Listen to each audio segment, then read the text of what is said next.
नमस्कार, आप देख रहे हैं पालघर लाइव, जनता की बुलंद आवाज। गणेश आगमन विसर्जन की तैयारियों को लेकर महापौर अजीव पाटिल की अहम बैठक, व्यवस्थाओं पर हुई विस्तृत चर्चा।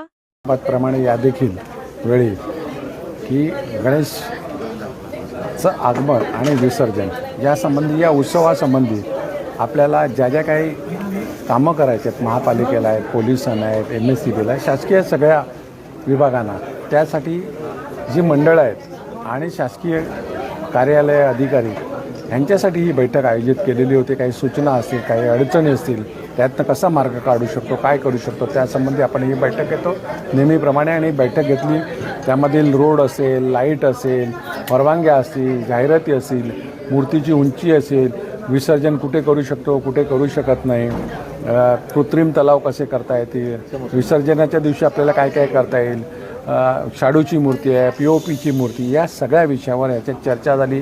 का ज्याप्रमाणे जाहिरात करताना जाहिरात कर भरावा, कशा परवानग्या घेण्यात यावा, तुम्ही प्रसाद वाटप करणार असाल मोठ्या प्रमाणामध्ये तर तुम्हाला कुठच्या परवानगी घ्यायला पाहिजेत, त्या सगळ्या बाबत या बैठकीमध्ये मंडळाने आपले विचार मांडले आणि त्यांना जे काही उत्तरं मिळाली किंवा त्याच्या काही अडचणी असतील त्याबाबत चर्चा झालेली आहे। सगळ्यात मोठा प्रश्न भुवनेश्वरसारख्या ठिकाणी घडलेल्या घटनेनंतर पालिकेकडनं या पद्धतीत कसं नियोजन करायचं? बघा, पालिकेकडनं म्हणून मी सांगितलं का रस्त्यामध्ये कुठेही अडचण राहणार नाही आगमनाला, हा प्रयत्न असणार आहे।